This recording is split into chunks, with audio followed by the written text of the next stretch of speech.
തലയോലപ്പറമ്പിലെ ബിന്ദുവിന്റെ വീട്ടിലേക്ക് ഇപ്പോഴും ജനപ്രവാഹമാണ്. പ്രതിപക്ഷ നേതാവ് അടക്കമുള്ള രാഷ്ട്രീയ നേതാക്കൾ വീട്ടിലെത്തി ആദരമർപ്പിച്ചു. CPI സംസ്ഥാന സെക്രട്ടറി ബിനോയ് വിശ്വവും CK ആശ MLA മാത്രമാണ് LDFിൽ നിന്ന് ബിന്ദുവിന്റെ വീട്ടിലെത്തിയത്. മന്ത്രിമാരോ CPIM നേതാക്കളോ ബിന്ദുവിന്റെ വീട്ടിൽ ഇതുവരെ എത്തിയിട്ടില്ല. നമുക്കൊപ്പം ലേബി സജീന്ദ്രനും അർജുൻ മട്ടന്നൂരും ചേരുകയാണ് തലയോലപ്പറമ്പിൽ നിന്ന്. ആദ്യം ലേബി സജീന്ദ്രനിലേക്ക്. ലേബി, അവിടെ നവമിയുടെയും നവനീതിന്റെയും വിശ്രുതിന്റെയും ബിന്ദുവിന്റെ അമ്മയുടെയും ഒന്നും കണ്ണീർ തോർന്നിട്ടുണ്ടാകില്ല. ആ വീട്ടിലേക്ക് ആ വിഷമം അറിഞ്ഞ് മനസാക്ഷിയുള്ള എല്ലാവരും ഓടിയെത്തിയിട്ടുണ്ട്.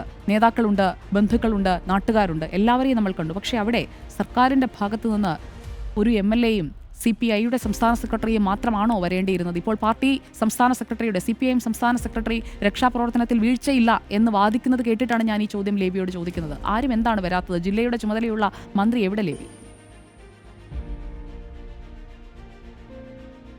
സുജയ, ഒരാളും CPIM നേതാക്കൾ ആരും തന്നെ ഈ സമയം വരെ ഇങ്ങോട്ട് എത്തിയിട്ടില്ല. ഇപ്പോൾ നമ്മൾ നിൽക്കുന്നത് വിശ്രുതൻ്റെ ബിന്ദുവിൻ്റെ വീട്ടിന് മുന്നിലാണ്. ഇങ്ങോട്ട് ഇപ്പോൾ യൂത്ത് കോൺഗ്രസ് സംസ്ഥാന പ്രസിഡന്റ് രാഹുൽ മാങ്കൂട്ടത്തിലും ഒപ്പം തന്നെ വൈസ് പ്രസിഡന്റ് അബിൻ വർക്കി അടക്കമുള്ള നേതാക്കളൊക്കെ എത്തിയിട്ടുണ്ട്.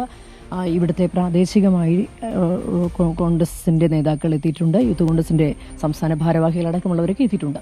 ഏതായാലും സുജയ് ചോദിച്ച ചോദ്യത്തിന് ഉത്തരം ഇതാണ്. ഈ സമയം വരെ ഇങ്ങോട്ട് CPIMന്റെ നേതാക്കളോ CPM മന്ത്രിമാരോ എത്തിയിട്ടില്ല. CK ആശ CPIയുടെ MLA ആണ് ഇവിടെ ഉണ്ടായിരുന്നു. വൈക്കം MLA ആണ്, ലോക്കൽ MLA ആണ്, എത്തിയിട്ടുണ്ടായിരുന്നു. അതുപോലെ തന്നെ ബിനോയ് വിശ്വം CPI സംസ്ഥാന സെക്രട്ടറി ഉണ്ടായിരുന്നു. അതല്ലാതെ മറ്റൊരു നേതാക്കളെയും ഈ നിമിഷം വരെ, നമ്മൾ പുലർച്ചെ മുതൽ ഈ വീട്ടിലുണ്ട്, ഈ നിമിഷം വരെ ഇങ്ങോട്ട് എത്തുകയോ വിശ്രുതനെയോ നവനീതിനെയോ ആരെയും ഔദ്യോഗികമായി ഇക്കാര്യം അറിയിച്ചിട്ടുമില്ല. ഏതെങ്കിലും രീതിയിൽ ആരെങ്കിലും ഇങ്ങോട്ട് എത്തിച്ചേരുമെന്നുള്ള കാര്യം. ഏതായാലും അത്തരത്തിൽ പൂർണ്ണമായും ഈ കുടുംബത്തോട് ഒരു നിസ്സംഗത ആണ് CPIM. നിസ്സംഗത എന്നതിനപ്പുറം ഒരു അവഗണന അവിടെയുണ്ട് ലേബി. ആ അവഗണന നമ്മൾ കണ്ടുകൊണ്ടേ ഇരിക്കുകയാണ്. നമുക്കൊപ്പം അർജുൻ മട്ടന്നൂർ കൂടിയുണ്ട്. ഞാൻ അർജുനിലേക്ക് കൂടി പോകുന്നു ലേബി. അർജുൻ മട്ടന്നൂർ, ആ കുടുംബത്തിന് ഇനി മുന്നോട്ട് പോകണമെങ്കിൽ സർക്കാരിന്റെ ഭാഗത്തു നിന്നൊരു കൈത്താങ് വേണം. ഇതിനകം അവിടെ എത്തിയ ചാണ്ടിയുമ്മൻ MLA പറഞ്ഞ ആ വീടിന്റെ പൂർത്തീകരണത്തിനായി, വീട് തേച്ചുകൊണ്ടിരിക്കുകയാണ്, പൂർത്തിയാക്കിയിട്ടില്ല. ആ വീടിന്റെ പൂർത്തീകരണത്തിന് ആവശ്യമായ തുക ഉമ്മൻചാണ്ടി ഫൗണ്ടേഷനിൽ നിന്ന് തരുമെന്ന ചാണ്ടിയുമ്മന്റെ ഒരു വാഗ്ദാനം, സർക്കാർ സഹായിച്ചില്ലെങ്കിൽ ഞങ്ങൾ ഇടപെടാം എന്ന VD സതീശന്റെ വാക്കാലുള്ള പറച്ചിൽ, ഇതല്ലാതെ സർക്കാരിന്റെ ഭാഗത്തു നിന്ന് ഒരു സർക്കാർ കെട്ടിടം തകർന്നു വീണ് അതിനടിയിൽപ്പെട്ട് അവരുടെ പോസ്റ്റ്മോർട്ടം റിപ്പോർട്ടിലടക്കം എന്താണ് മരണകാരണം എന്നതുകൂടി വ്യക്തമാകുമ്പോൾ അതിൽ നിന്ന് ആ സിസ്റ്റത്തിന് ഒഴിഞ്ഞു മാറാൻ കഴിയുമോ അർജുൻ മട്ടന്നൂർ?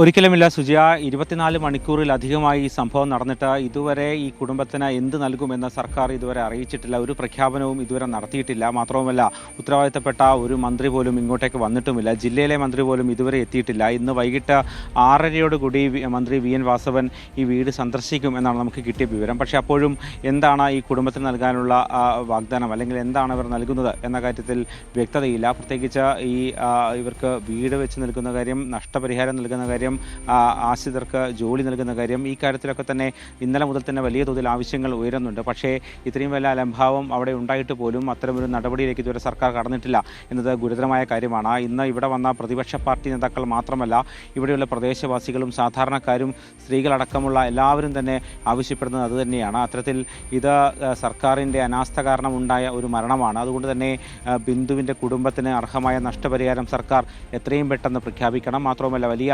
ബാധ്യതകളും മറ്റും ഈ കുടുംബത്തിനുണ്ട്. അത് വീട്ടാൻ വേണ്ടിയുള്ള സഹായങ്ങൾ ഉണ്ടാകണം, മക്കൾക്ക് ജോലി നൽകണം. ഇത്തരം ആവശ്യങ്ങൾ ഇവിടെ വരുന്ന സാധാരണക്കാർ പോലും ഉന്നയിക്കുന്നുണ്ട്. പക്ഷേ അപ്പോഴും സർക്കാർ മൗനം തുടരുകയാണ്. ഇന്ന് രാവിലെ മുതൽ നമ്മൾ കണ്ടതാണ്, നിരവധി ആളുകളാണ്, ബിന്ദുവിനെ നേരിട്ട് അറിയാവുന്നവരും അല്ലാത്തവരുമായ നിരവധി ആളുകളാണ് ഈ വീട്ടിലേക്ക് വന്നുകൊണ്ടിരുന്നത്. ഏതാണ്ട് 11 മണിക്ക് സംസ്കാര ചടങ്ങുകൾ നടക്കും എന്നായിരുന്നു ആദ്യം അറിയിച്ചത്. പക്ഷേ ഏതാണ്ട് 12:30 ശേഷം മാത്രമാണ് സംസ്കാര ചടങ്ങുകൾ നടന്നത്. 1:30 മാത്രമാണ് ചടങ്ങുകൾ പൂർത്തിയായത്. അത്രമേൽ ജനങ്ങൾ ഇങ്ങോട്ടേക്ക് അന്ത്യാഞ്ജലി അർപ്പിക്കാൻ വേണ്ടി എത്തുന്ന ഒരു കാഴ്ചയാണ് നമ്മൾ കണ്ടത്. എന്തായാലും വൈകിട്ട് മന്ത്രി വരുമ്പോൾ ഏതെങ്കിലും തരത്തിലുള്ള പ്രഖ്യാപനം ഉണ്ടാകുമോ എന്നതാണ് നമ്മൾ കാത്തിരിക്കുന്നത് സുജയ.